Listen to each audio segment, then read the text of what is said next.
friends, welcome to Secret of Samail. இன்னைக்கு நம்மளோட சேனல்ல நாம பார்க்க போறது ஒரு ரெஸ்டாரன்ட் ஸ்டைல்ல சிம்பிளா ஈஸியா செய்யக்கூடிய ஒரு பன்னீர் ரெசிபி. இதோட பேர் வந்துட்டு சிங்காரி பன்னீர். ரொம்ப சிம்பிள் ஆனா செம்ம டேஸ்டியா இருக்கும். சப்பாத்தி, நான், ரோட்டி இது எது கூடயும் ரொம்ப சூப்பரா இருக்கும்.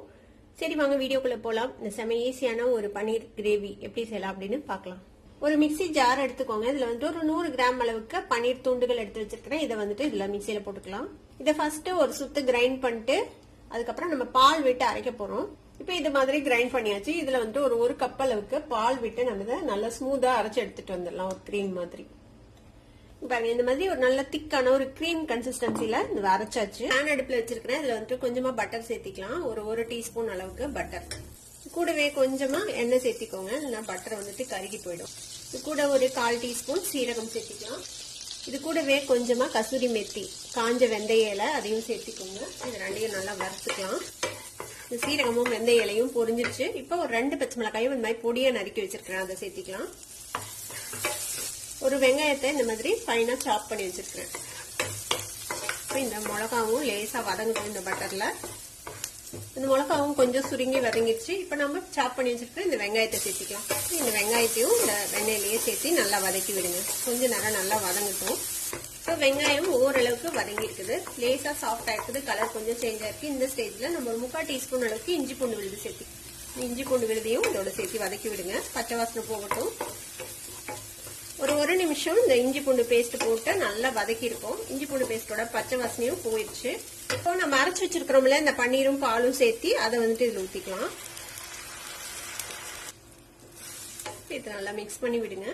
இதுல கொஞ்சமா பெப்பர் பவுடர் காரத்துக்கு நம்ம ஆல்ரெடி பச்சை மிளகாவும் சேர்த்திருக்கிறோம். காரத்துக்கு தகுந்த அளவுக்கு சேர்த்து ஒரு 1/4 டீஸ்பூன் கரம் மசாலா பொடி, தேவையான அளவுக்கு உப்பு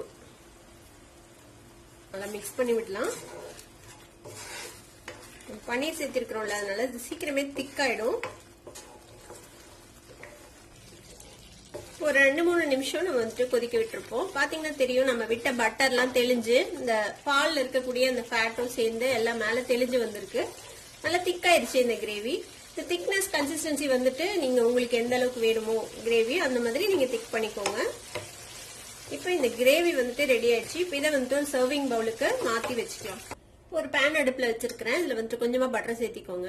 ஒரு டீஸ்பூன் அளவுக்கு பட்டர். கூடவே கொஞ்சமா ஆயில் சேர்த்திக்கலாம். இதுல ஒரு 1/2 டீஸ்பூன் அளவுக்கு வெள்ளை எள்ளு சேர்த்திக்கோங்க. இந்த எள்ளு வந்துட்டு பொரியட்டும். இதுக்கிடையில நான் வந்துட்டு கொஞ்சமா காஷ்மீர் சில்லி பவுடர் ஒரு 1/2 டீஸ்பூன், ஒரு 1/4 டீஸ்பூன் மல்லித்தூள், 1/4 டீஸ்பூன் சீரகத்தூள், ஒரு 2 பிஞ்ச் அளவுக்கு கரம் மசாலா பொடி, கொஞ்சமா மஞ்சள் தூள், கொஞ்சமா உப்பு எடுத்து வச்சிருக்கேன். இந்த எள்ளு வந்துட்டு நல்லா ரோஸ்ட் ஆயிடுச்சு. கலர் சேஞ்ச் ஆயிடுச்சு. இப்ப நம்ம எடுத்து வச்சிருக்க இந்த மசாலா பொடியெல்லாம் சேர்த்திக்கலாம். மசாலா பொடியை ஒரு வறுத்துட்டு ஒரு 100 கிராம் அளவுக்கு பன்னீரை இந்த மாதிரி கியூப்ஸா நறுக்கி வச்சிருக்கிறேன். அதை இதுல சேர்த்து நல்லா மிக்ஸ் பண்ணி விடுங்க.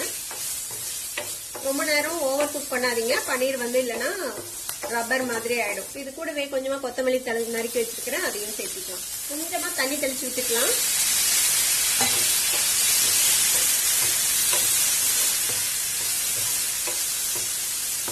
நம்ம விட்ட தண்ணியும் சுண்டிடுச்சு பாருங்க. இது உடனே சுண்டிடும். ஜஸ்ட் ஒரு நிமிஷம் மட்டும் இந்த மாதிரி வதக்கி இந்த மசாலாஸோட பச்சை வாசனை போனதுமே ஆஃப் பண்ணிட வேண்டியதுதான்.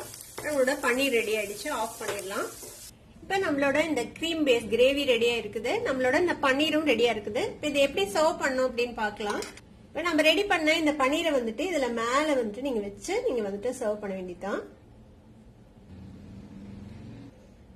ரொம்பவே வித்தியாசமான ஆனா ரொம்ப சிம்பிளா செய்யக்கூடிய ஒரு பன்னீர் கிரேவி ரெஸ்டாரண்ட் ஸ்டைல்ல ஈஸியா ரெடி ஆயிடுச்சு.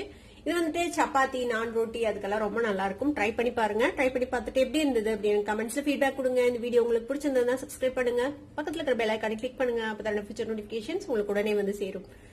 லைக் பண்ணுங்க, ஷேர் பண்ணுங்க. தேங்க்யூ ஃபார் வாட்சிங் this video viewers. Bye bye.